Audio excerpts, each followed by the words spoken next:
ठीक है, screen share हो रही है आप लोगों के साथ? जी स्क्रीन हो रही है सर। जी ठीक है, तो अभी हम स्टार्ट करते हैं। एक्चुअली लास्ट वीक मैं अवेलेबल नहीं था, तो उससे लास्ट वीक हमने ये कुछ वेक्टर ग्राफिक्स की एग्जांपल्स देखनी थी कि एक्चुअली वेक्टर्स को हम कैसे यूज़ कर सकते हैं, कि अगर हमने इसका पोस्टर बनाना हो या कि हमने लैंडस्केप वगैरह बनानी हो, तो जो हमने ऑलरेडी अपने टूल्स वगैरह कवर कर लिए हुए हैं, तो उसी को हम लेके तो हमने ये चीज़ें बनाई थी। तो आज हम जो टास्क बनाएंगे वो है कि हम अपने इलस्ट्रेटर में अपने कस्टम जो हैं ब्रशेस कैसे जो है वो बना सकते हैं। तो एक्चुअली यहाँ पे अगर आप इसको क्लिक करेंगे तो यहाँ से आपको वो ये इसकी कुछ ना कुछ वो उसकी प्रॉपर्टी आती हैं कि जो भी आपने ब्रश टूल यूज़ करना है तो उसका आपने फाइडेलिटी क्या रखनी है, उसकी एक्यूरेसी क्या रखनी है। तो ये बाय डिफ़ॉल्ट जो होती है सेंटर लाइन होती है, ना तो वो ज़्यादा स्मूथ होता है और ना ही वो ज़्यादा एक्यूरेट होता है। तो ये उसकी वो जो भी आपने उसकी वो हिट वगैरह रखनी है, तो वो आप उसको अपने हिसाब से उसको कर लेते हैं सेट। तो बाकी ये वाला पैनल बना हुआ है जिसके अंदर आपके कुछ स्टाइल्स पड़े होते हैं ऑलरेडी, ब्रशेस के स्टाइल पड़े होते हैं। ये आपका जो बेसिक होता है ब्रश, ये वो है। अगर आपने इसको करना है, ये चारकोल वाला है, तो ये आपको इस तरीके से आपको ये वाली चीज़ दे रहा होगा। ये जितनी तेज़ी से आप इसको लेके जाएंगे उतना ही ये स्मूथ काम कर रहा होगा, ये आप देख सकते हैं। ठीक है, तो हम एक्चुअली आज हम जो देखेंगे वो है पेंट ब्रश टूल कैसे यूज़ इसके अंदर हम करेंगे। क्योंकि वैसे अगर हमने इसको पेंट इफेक्ट बनाना हो कि किसी भी चीज़ का, तो वो हमें उसको लिए हमें फोटोशॉप के ऊपर जाना पड़ता है, तो जहाँ पे हम उसका वो पेंट इफेक्ट बनाते हैं। तो अभी हम इसमें इलस्ट्रेटर के अंदर हम एक कस्टम बनाएंगे ब्रश, इससे हमारे पास वो पेंट इफेक्ट आ रहा होगा उस चीज़ का। तो उसके लिए पहले हम यहाँ से पेन टूल लेंगे, पेंसिल टूल सॉरी। तो पेंसिल टूल आपका यहाँ से आपको ये मिलेगा। तो हम कोई भी यहाँ पे अपनी कुछ शेप रैंडम रख लेते हैं, कोई भी आप रख सकते हैं।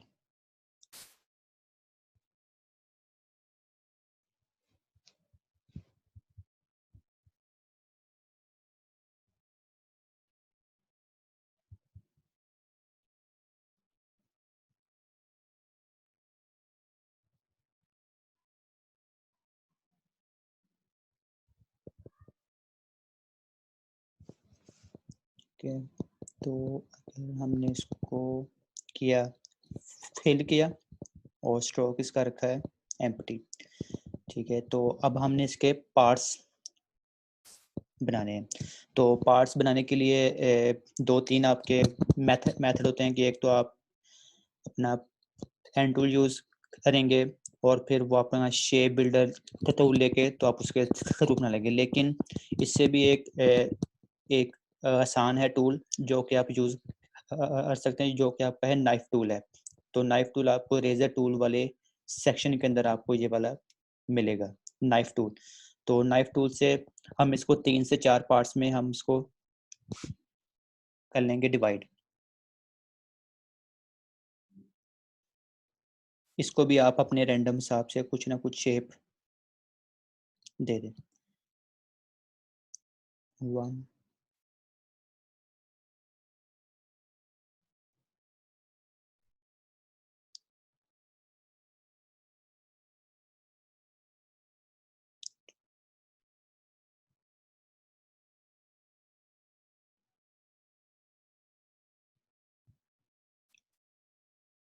2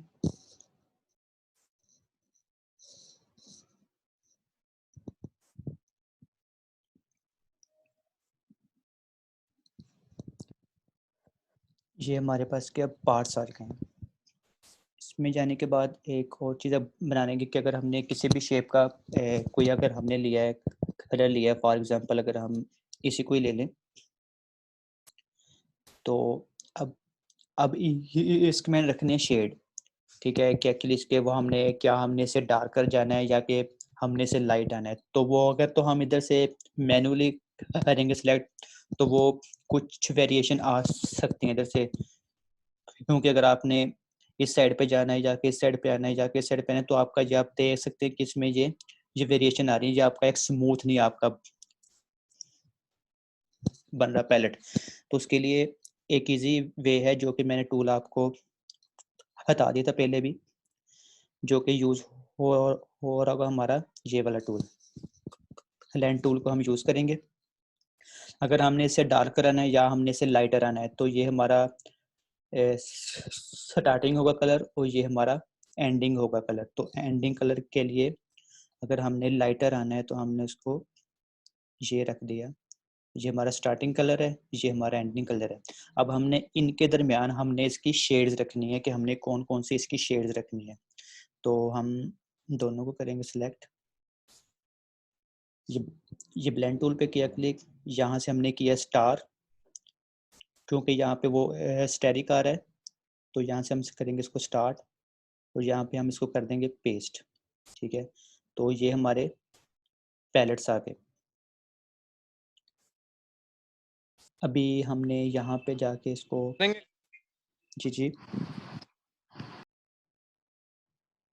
सॉरी,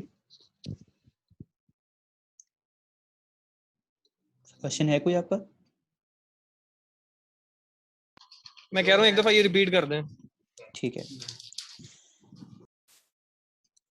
ये हमारा स्टार्टिंग होगा कलर और ये हमारा एंडिंग होगा कलर। तो एंडिंग का कलर को जो है हम थोड़ा सा, अगर हमने लाइट रखना है कि हमने डार्क से हमने लाइट की तरफ आना है, तो उसके लिए हम क्या करेंगे, इन दोनों को किया सिलेक्ट। एक और भी इसका है मेथड, आप यहाँ पे आएंगे, आप इधर आएंगे और जहाँ पे आप लगा लेंगे ब्लेंड ऑप्शंस को, ठीक है। तो ये जैसे आप इधर क्लिक करेंगे तो यहाँ पे आपको लिखा आ रहा होगा स्पेसिफाइड स्टेप्स। तो अभी ये, साकिब, जी जी, मिधत ज्वाइन करने की कोशिश कर रही थी, आपने उन्हें लेट इन नहीं किया नहीं ये मुझे या कुछ कोई आया नहीं, नोटिफिकेशन नहीं आया? नोटिफिकेशन नहीं आया जी मुझे कोई। अच्छा, वो बेसिकली होस्ट आप है ना, तो मैंने हरा वो कोशिश कर रही थी, तो मैं भी थोड़ी देर के लिए मूव कर गया था। मैं इस जी टाइम 2 सेशंस अटेंड कर रहा हूँ साइमल्टेनियसली, तो इस ठीक है वजह से। बट एनीवेज, वो दोबारा ज्वाइन बैक करते हैं तो उन्हें लेट इन कर दीजिएगा। जी। अभी तक कोई वैसे नोटिफिकेशन तो नहीं आया मुझे कोई भी।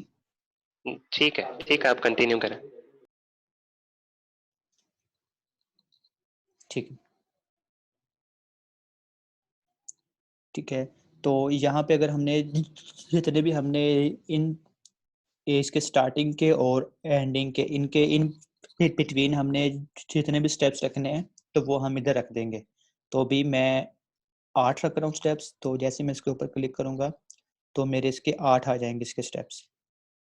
यहाँ से स्टार्ट करूँगा, यहाँ से इसको एंड, ठीक है। तो अभी इसको मुझे एक्सपेंड करना पड़ेगा। तो एक्सपेंड के लिए आप ऑब्जेक्ट में आएंगे, ऑब्जेक्ट में जाके सिंपली यहाँ पे एक्सपेंड कर देंगे ऑब्जेक्ट को, ओके, ठीक है। और फिर इसको अनग्रुप कर लेंगे, ये अब हमारे इंडिविजुअली हो गए, ठीक है। तो इसको हम सेम ही रख लेते हैं और इसके जो ऊपर वाला कलर है, ये अभी पाथ लगता है इसका थोड़ा सा इशू रह गया होगा, जो कि फिल हुआ हुआ है सारा। ये देखिए थोड़ा सा यहाँ से ये रह गया था। तो इसका जो एक इजी वे है करने का, वो आप जो पाथ आपके अभी तक मिले हुए हैं आपने उनको करना है सिलेक्ट, और यहाँ पे पाथ फाइंडर टूल में आके आपने इसको कर देना है ट्रिम।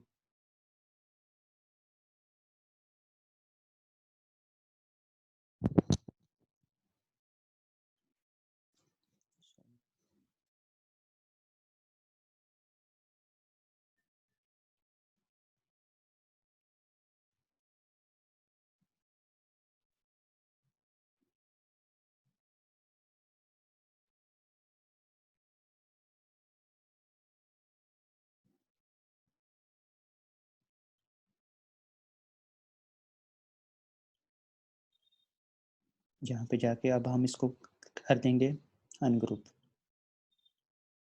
अब ये एक हो गया, ये हो गया, ये हो गया, ये हो गया, और फिर आपका अभी ये भी हमारे कंबाइन हुए हैं, तो इसको भी हम कर देंगे यहाँ से डिवाइड। डिवाइड हो जाएगा, फिर हम इसको अनग्रुप कर लेंगे। इसको भी डिवाइड करते हैं और अनग्रुप करते हैं। सॉरी, इधर भी अभी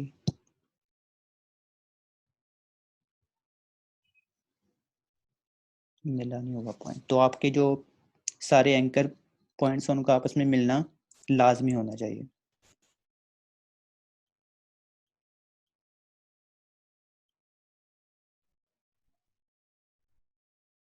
और यहाँ पे भी ये भी हमारा एंकर पॉइंट मिला नहीं हुआ।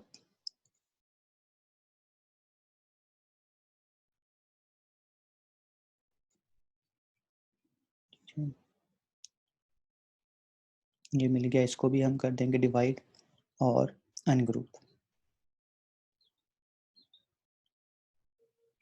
ठीक है, तो स्टार्ट वाले को ऐसे रखेंगे कलर, दूसरे वाले का हम इसमें थोड़ी सी ओपेसिटी अप्लाई करेंगे। साकिब, जी जी पार्टिसिपेंट्स में देखिएगा कि मेरे ज्वाइन कर रही हैं, उन्हें लेट इन कर दें।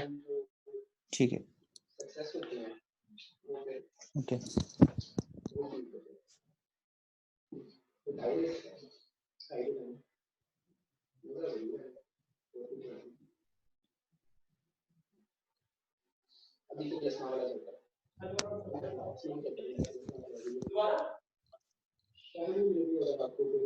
तो जी इसको कंटिन्यू करें और एंड पे थोड़ा सा टाइम रखिएगा। मेदत ने कुछ चीजें डिजाइन की हुई हैं, तो शी माइट बी इंटरेस्टेड के उसको रिव्यू करें आप और बताएं कि टेक्निकली इसके अंदर क्या चीज अभी मिसिंग है और इम्प्रूवमेंट का क्या रूम है। जी जी, ठीक है, ठीक हो गया। और थर्ड वाले को हम उससे भी थोड़ा सा लाइट रख लेंगे।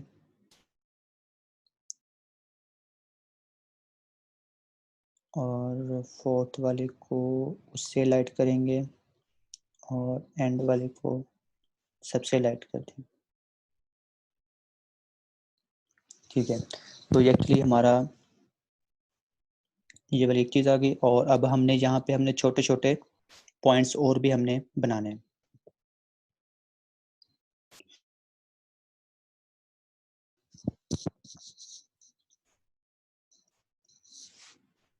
वो हमने हॉरिजॉन्टली इसके साथ हमने लाइन उसको करना है। तो उसकी रीज़न मैं आपको बाद में बताऊंगा कि हमने ये क्यों साथ में इसको बना रहे हैं पॉइंट्स को साथ।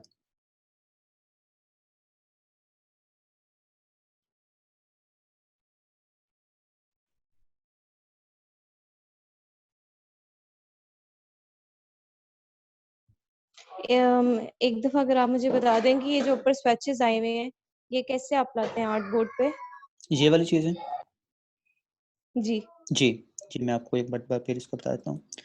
ये एक्चुअली हमने स्टार्टिंग में ये वाले दो रखे थे कलर। ये हमारा स्टार्टिंग था कलर और ये हमारा एंडिंग कलर था। तो जैसा कि मैंने आपको स्टार्ट में भी ये वाला टूल मैंने आपको समझाया था, ये एलन टूल होता है जो। तो हमने इसी को हमने यूज़ किया है और हमने इसके वो स्पेसिफाइड स्टेप थे वो हमने बनाए थे और फिर उन्हीं को यूज़ करते हुए हमने इसको बनाया था। जैसा कि अगर हमने इसको किया सिलेक्ट और हमने इसके इन बिटवीन 8 स्टेप्स रखने हैं। तो 8 स्टेप रखने के बाद हमने इसको स्टार्टिंग पॉइंट को किया क्लिक और फिर इसके एंडिंग पॉइंट को किया क्लिक। तो फिर हमारे उसके सेंटर में उसकी जो वेरिएशन थी तो वो आ गई। ठीक है। ओके, तो अभी जो हमने इधर छोटे पॉइंट बनाए थे वो रख लेते हैं। एक ये था और एक ये था। इन पॉइंट्स को हमने जो इसके साथ वाला कलर है वही हमने इनको देना है।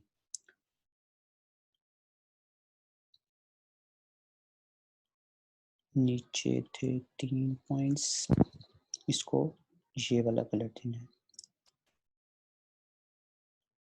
ओके, अब हमने सारे को किया सिलेक्ट और अपना ये ब्रश वाला पैनल खोल के हमने इसको इसके अंदर कर देना है पेस्ट, ड्रैग एंड ड्रॉप। और क्योंकि ये हमारी एक आर्ट है तो हमने इसको 8 ब्रश रखना है,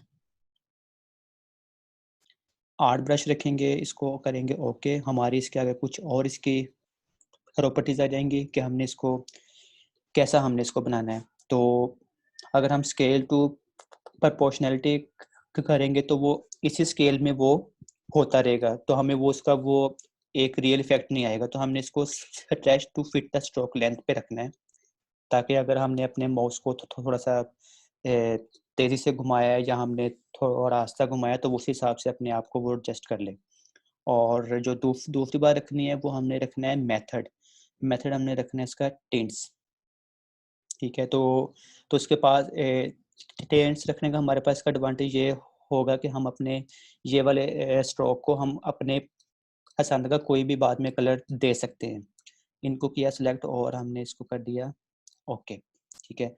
अब ये हमारा बन जाएगा ब्रश, ये बन गया ब्रश। और अगर हमने इसको टेस्ट करना है तो वो हम करेंगे, थोड़ा सा कुछ शेप का कर लेते हैं ड्रॉ।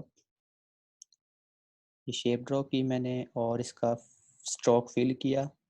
स्ट्रोक फिल करने के बाद अब इसको मैं कर दूंगा ये प्रेस और इसकी विड्थ को कर दूंगा 0.23 पे।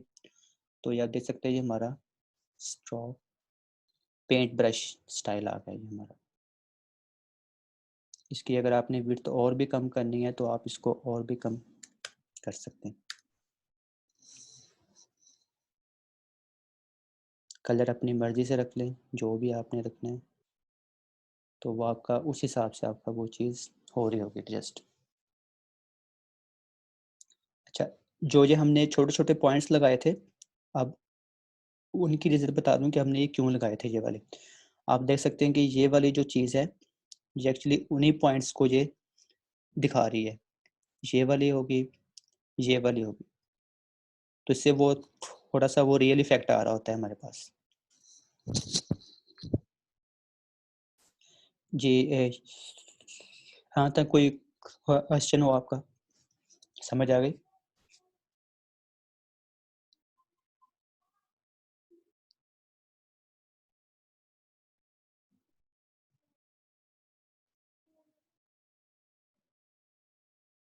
हेलो?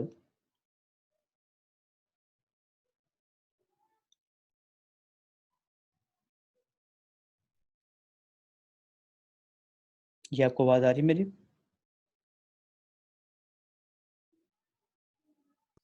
जी आ रही है आवाज।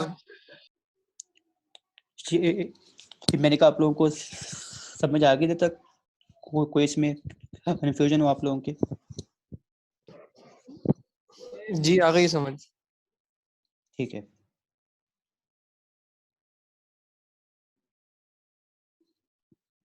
ओके, ठीक है। ये था हमारा आर्ट ब्रश। और अगर हमने पैटर्न का बनाना है ब्रश, जो कि आप अभी अपने पैटर्न वगैरह देख रहे होते हैं, कुछ पाकिस्तानी पैटर्न्स होते हैं और कुछ आपके अरेबिक पैटर्न्स होते हैं जो कि आपको डिफरेंट जगह पे बने हुए दिखाई देते हैं। तो एक्चुअली अगर हम उसको वैसे इसके ऊपर बनाए तो उसके लिए बहुत टाइम हमारा लगता है कि अगर हम, क्योंकि उसका वो एंगल सेट करना फिर बार बार उसकी रेपिटेशन, तो उसका एक इजी वे है कि आप उसको भी एज अ ब्रश यूज कर सकते हैं। उससे क्या तरीका है, आपने कोई भी एक रेक्टेंगल ले लेनी है। इसमें इलस्ट्रेटर में एक और जो आपने चीज़ हमेशा याद रखनी है कि आपने इसको ऐसे नहीं बढ़ाना या ऐसे नहीं बढ़ाना, जी जी जैसे ऐसे, ठीक है। आपने हमेशा इसको बढ़ाना है, यहाँ पे जाके पॉइंट्स में नहीं आपका वो चीज़ आनी चाहिए। ना आपकी एक्स प्लेसमेंट ना आपकी वाई प्लेसमेंट पॉइंट्स में होनी चाहिए और ना ही आपकी विड्थ एंड हाइट पॉइंट्स में होनी चाहिए। तो ये आपने हमेशा सही से आपने इसको रखना है कि ये डेसिमल में ही हो रही है, आपका डेसिमल के बगैर आएगी आपकी चीज़। तो अभी मैं इसको 180/20 रख लेता हूँ और एंकर पॉइंट टू सिलेक्ट किया, इन दोनों को सिलेक्ट किया और मैं शिफ्ट को करूँगा प्रेस और एरो अप का बटन यूज़ करूँगा। Shift and arrow, up arrow, ठीक है। और अब इसको किया सिलेक्ट और फिर ऑल्ट प्रेस करते हुए ड्रैग करूँगा कॉपी के लिए, और दोनों को फिर सिलेक्ट किया,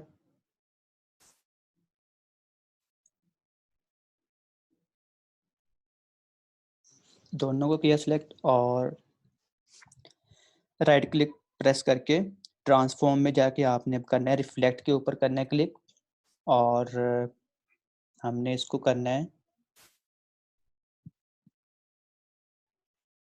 वर्टिकली एक्सपेंड करके कॉपी के ऊपर हमने रख देना है इसको, ठीक है। एक तो ये था हमारा, और अगर हमने इसको दूसरे तरीके से करना है तो उसका भी एक तरीका है, ट्रांसफॉर्म रिफ्लेक्ट, हमने इसको वर्टिकली ही हम इसको करेंगे और फिर कॉपी कर देंगे, ठीक है। और अब हमने दोनों को किया सिलेक्ट और ऑब्जेक्ट के ऊपर है, ऑब्जेक्ट के ऊपर जाने के बाद पाथ में जाके ऑफसेट पाथ, ऑफसेट पाथ में जाके हमने अपने हिसाब से इसकी ऑफसेट पाथ हमने सेलेक्ट कर लेना है। अभी मैं थोड़ा सा ज़्यादा कर रहा हूँ सिलेक्ट, 6 के ऊपर आ गया हूँ, और अब हमने इसका थोड़ा सा मैनेज करना है, कलर चेंज कर लेते हैं इनका, थोड़ा सा लाइटर कर लेते हैं, और फिर हमने अब शेप बिल्डर टूल में आना है। शेप बिल्डर टूल में आके सबसे पहले हमने इसकी आउटलाइंस को रिमूव करना है, पहला जो काम करना है जो कि ज़्यादा ज़रूरी है। ये हमारी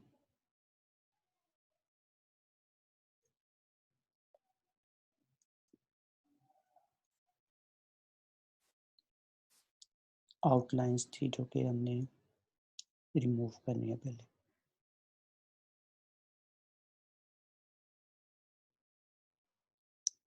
ठीक है। अब हमने ऑल्ट प्रेस करना है, ऑल्ट प्रेस करने के बाद हमने इसको ड्रैग कर देना है यहाँ से और यहाँ से, फिर इधर से हमने जाना है यहाँ, सॉरी ये वाला करना है और ये वाला करना है,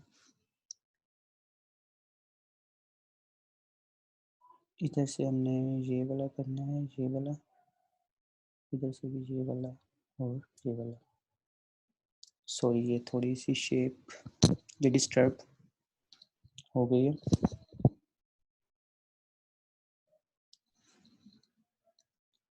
कंट्रोल जी प्रेस करके इसको हम ऐसे ही रखेंगे, या इसको ऊपर से गुजार देते हैं, नीचे से गुजारने के बजाय ये कर देते हैं, ठीक है। अब जो हमारे बाकी ये वाले पाथ हैं इसको भी हम शेप बिल्डर टूल के साथ सबसे हम इसको ज्वाइन कर देंगे, हमने ज्वाइन किया, अब ये हमारा आ गया। अब इसको भी हम एज अ ब्रश यूज़ करेंगे, उसके लिए भी हम यहाँ पे आएंगे और इसको इसके अंदर ड्रैग कर देंगे। अब इस बार हम यहाँ पे आएंगे, आर्ट ब्रश में आएंगे हम यहाँ पे, सॉरी पैटर्न ब्रश पे, सॉरी पैटर्न ब्रश पे आके ओके किया, ये हमें दिखा रहा है कि हमें किस टाइप का हमें पैटर्न्स का मिल सकता है। तो उसके लिए ये इसका नाम होगा, फिक्स्ड होगा स्केल इसका, और यहाँ पे हमने इसका मेथड जो करना है वो हमने करना है यू शिफ्ट, यू शिफ्ट भी कर सकते हैं आप इसका, अगेन ये भी रख सकते हैं, टिल्ट पे रख सकते हैं, और आपने इसको कर देना है सिंपली ओके। अब अगर इसी के ऊपर मैं अप्लाई करूं तो यहाँ पे भी आ जाएगा, लेकिन ये अगर हम इसको किसी ना किसी शेप के ऊपर अप्लाई करेंगे राउंड या स्क्वायर में, तब इसका वो ज़्यादा हमें वो चीज़ देखने को मिलेगी।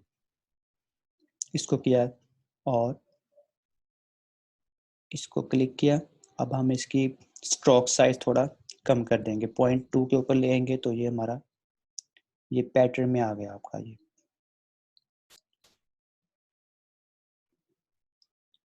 इसको ऐसे कर सकते हैं, या अगर आपने इसको स्क्वायर में रखना है आप स्क्वायर में भी रख सकते हैं।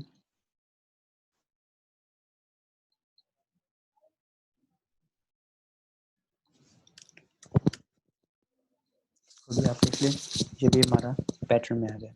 इसके अलावा मैंने एक दो और भी बना के रखे हुए हैं, अगर आपने इसको यूज़ करना है। ये रखा हुआ है बना के पैटर्न, एक ये रखा हुआ है बना के, एक ये वाला था।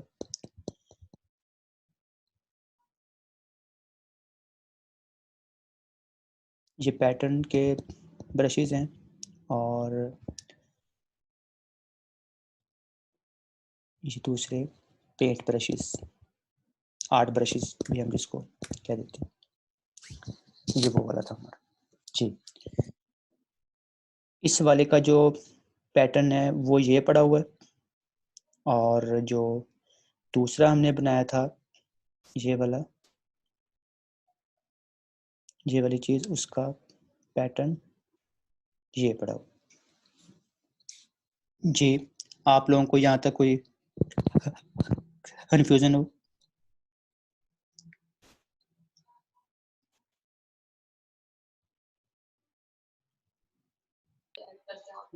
चैट में रिप्लाई कर रहे हैं कि जी नहीं है कोई कंफ्यूजन और उन्हें बात समझ आ रही है। ठीक है जी, मैं देख पा रहा हूँ।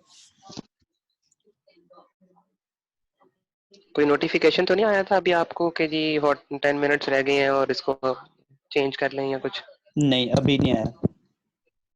चल ओके, कंटिन्यू करें। ठीक है, तो ये था हमारा आज का ये कस्टम ब्रशेस का। तो नेक्स्ट में हम जो हमारी नेक्स्ट क्लास में, अगर तो आपने अपने कैरियर में लोगो डिज़ाइनिंग भी सीखनी है तो उस पर भी हम एक रख सकते हैं कॉल, और फिर हम गोल्डन रेशियो को यूज़ करते हुए लोगो कैसे हम बनाते हैं, तो वो चीज़ भी हम देख लें कि एक्चुअली गोल्डन रेशियो होती क्या है, और फिर हम उसको यूज़ करते हुए कैसे लोगो बनाते हैं। जी, तो अभी अगर आप लोगों का कुछ है काम, तो आप अभी दिखा सकते हैं मुझे, जो आपको असाइनमेंट्स वगैरह मिली थी।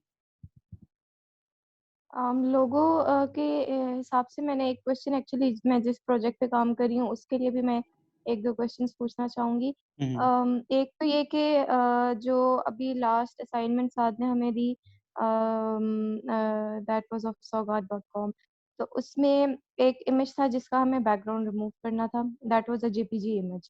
ठीक है, जेपीजी इमेज का जब बैकग्राउंड रिमूव करने के लिए मैंने उस इमेज को एक्सपेंड करना चाहा, तो वो एक्सपेंड की ऑप्शन जो थी वो नल थी। उसको, उसका क्या रीज़न हो सकता है, उसको हम कैसे रिज़ॉल्व करेंगे? और पहले ये क्वेश्चन है, पहले आप इसको देख। जी, वो आप अगर आप अपनी स्क्रीन शेयर कर लेंगे तो वो आई थिंक सही रहेगा, क्योंकि ऐसे वो समझ नहीं आएगी कि एक्चुअली आप क्या कह रही हैं। स्क्रीन मैं में दे एक्चुअली रहा हूँ मोबाइल आपको। पे, और वो मेरे सिस्टम पे है। सिस्टम पे है मेरे। मैं आपको वो अब मोबाइल से मुझे फिर मॉनिटर पे कन्वर्ट करना पड़ेगा। आपको मैं एक इमेज शेयर करती हूँ। उसमें जो इमेज था वो मैं आपको शेयर करती हूँ, आप अपने पास ओपन कर लें। जी, एक सेकंड। Sure sure.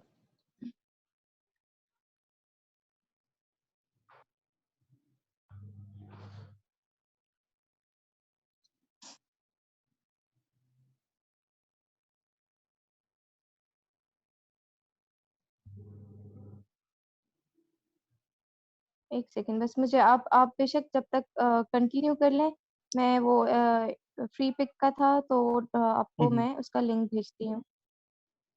जी, आज का तो इतना ही था हमारा। तो इंशाल्लाह नेक्स्ट में वो फिर हम अपने लोगो डिजाइनिंग की प्रैक्टिस कर रहे होंगे इन्हीं टूल्स को यूज करते हुए, क्योंकि इलस्ट्रेटर में। साकिब भाई, मेरा क्वेश्चन है कभी छोटा जी सा। जी जी जी।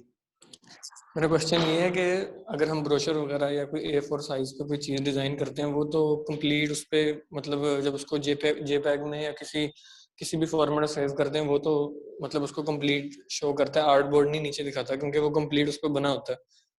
हम्म अगर हम कोई लोगो डिजाइन करते हैं, वो तो उसके सेंटर में आता है, लेकिन जब उसको जेपैग में या पीएनजी में किसी भी फॉर्मेट में सेव करता हूँ, हम्म। तो वो उसको स्ट्रेच करके ना सिर्फ उसी को शो करवाता है, पीछे वाला जो मतलब सेंटर में लोगों को शो नहीं करता, और बैक वाला सारा जो आर्टबोर्ड है उसको भी नहीं शो करवाता है। इसकी क्या रीजन हो सकती है?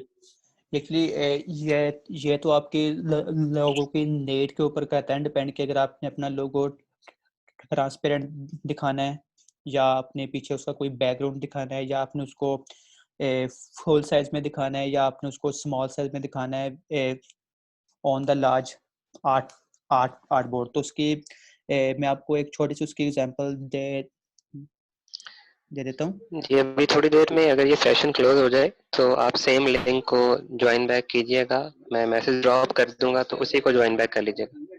ठीक है, ठीक है। तो एक्चुअली अगर आप इसी को ही ले लें कि ये हमारा एक लोगो है, ठीक है।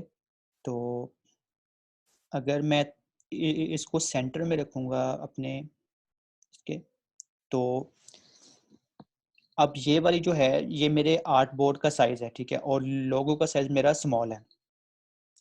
तो मैं क्या अपने करूँगा, अपने लैपटॉप से या अपने कीबोर्ड से control alt shift and S, या आप यहाँ से कर लें, या आप यहाँ से आके यहाँ से भी आप इसको ले सकते हैं। किधर क्या,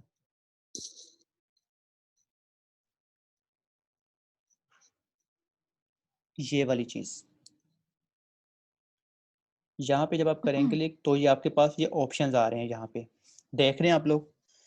तो अगर तो आपने ये बैकग्राउंड भी इसके साथ ही रखना है, तो आप क्या करेंगे, इसका जो साइज है, सो ये आपका इसका जो प्रीसेट है वो आप रखेंगे जेपीईजी, हाई, जेपीजी, लो, मीडियम, जो भी आप रख सकते हैं। तो अगर मैं इसको हाई रखूँगा और मैं अगर इसको सेव करूँगा, तो ये मेरे पास ये बैकग्राउंड के साथ आएगी। लेकिन अगर मैंने इसको बैकग्राउंड के बगैर रखना है, तो मैं इसको एज अ पीएनजी सेव करूँगा, क्योंकि पीएनजी में आपका बैकग्राउंड नहीं आ रहा होता। लेकिन क्योंकि अब ये आर्ट बोर्ड है और मैंने इसके ऊपर कोई रेक्टेंगल भी नहीं लगाई हुई, तो अगर मैं इसके पीछे रेक्टेंगल लगाऊंगा, ठीक है, और इसको मैं रेक्टेंगल लगा के अगर मैं इसको पीएनजी के अंदर रखूंगा, तब भी मेरा बैकग्राउंड जो है वो आ रहा होगा। तो आपने अपने आर्ट बोर्ड से सारे बैकग्राउंड्स को रिमूव करना है, और फिर आपने उसको पीएनजी में करना है, फिर आपके पास उसका वो बैकग्राउंड नहीं आ रहा होगा। अगर आपने बैकग्राउंड रखना है, तो आपको फिर उसको एज अ जेपीजी फाइल में आपको सेव करना होगा। एक और चीज़ जो मुझे प्रॉब्लम हो रही थी, वो बाद में मैंने गूगल पे चेक की, कि वो ये थी कि जब मैंने एक बैकग्राउंड की असाइनमेंट थी, वो मैंने साथ को भी फिर एक दिन दिखाई थी कि जो मैंने बैकग्राउंड्स बनाए, it was for a game. तो वो उसमें जब मैंने वो बनाए, तो बैकग्राउंड्स जो थे ना, वो मेरे आर्ट बुक के साइज से बड़े थे। अब मैं काफ़ी देर ये सोचती रही कि मैं इसको सेव कर रही हूँ और वो एक्सेस आर्ट बोर्ड पे आ रही है।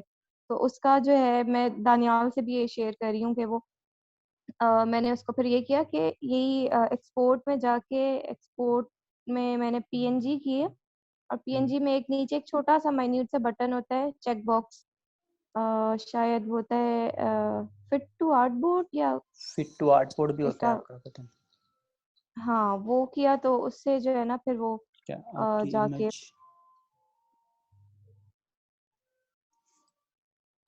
ये अच्छा थी मैंने आपकी, वो हाँ जी, हाँ जी। अब ठीक है। मैंने इसके लिए ना, अब इसका बैकग्राउंड था, इसको बैकग्राउंड के लिए मैंने इसका बैकग्राउंड रिमूव किया, पूरा पेन टूल से सिलेक्ट किया इसको।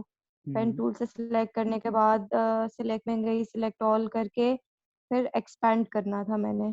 ये आपने वो एक्सपैंड मेरा इस पे नहीं आ रहा था। ये आपने इलस्ट्रेटर पे ये वाला काम किया था? जी जी। नहीं, ये वाला एक्चुअली ये फोटोशॉप का होता है काम। ये वाले ऐसे काम बैकग्राउंड्स वो, रिमूव करना, जी, वो आपका लेकिन वो फोटोशॉप ना के ऊपर होता है। बैकग्राउंड्स रिमूव करने में ना, फोटोशॉप में जो प्रॉब्लम आती है वो ये कि एजेस स्मूथ नहीं होती हैं उसमें, जब नहीं, आप जूम करें तो एक साइड से। जी, वो थोड़ा बहुत तो रहता है, लेकिन आपको वो उसके इफेक्ट्स वगैरह अप्लाई करके उसकी वो फेदर वगैरह आपने उसके वो इंक्रीज कर देने होते हैं, तो वो फिर आपका ठीक। वो रहता है स्मूथ। तो मैं उसके आपको एक दो ट्यूटोरियल वगैरह भी आपको मैं दे दूंगा, तो आप उसको देख देख लीजिएगा। तो मैंने मुझे आपका, ट्यूटोरियल से ही ना ये बैकग्राउंड रिमूव करना देखा था इलस्ट्रेटर में।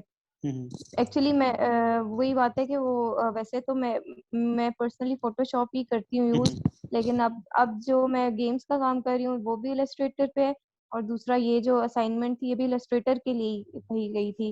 साथ ने कहा था कि इलस्ट्रेटर पे ही बनानी है। तो आई वाज जस्ट ट्राइंग कि मैं सारे टूल्स चेक करूँ ताकि मैं आपको फिर बता सकूं कि कहाँ मुझे किस टूल में एक्चुअली प्रॉब्लम है। ये इसलिए वाला मैं पूछ जो रही थी कि अगर एक्सपेंड नल हो जाए तो क्या करें? नहीं क्योंकि इसमें वो इशू आएगा क्योंकि फोटोशॉप का जो पर्पज़ है वो है और इलस्ट्रेटर का पर्पज़ और है, ठीक है।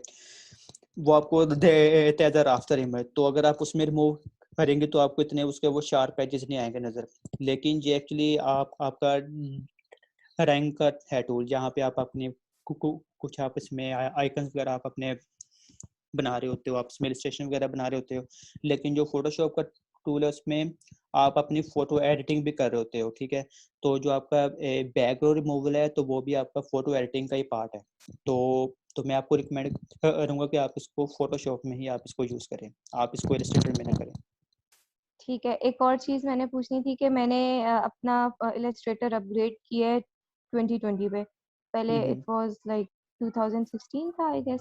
तो अब जब से वो किए उसकी कुछ सेटिंग्स चेंज हुई हैं। अब ऐसा ही मैं है। जिस इमेज को ये इमेज को मैं आप जैसे क्लिक करें ना, इसकी नोड्स आ रही हैं, आप इसको फ्री ट्रांसफॉर्म कर सकते हैं बिल्कुल।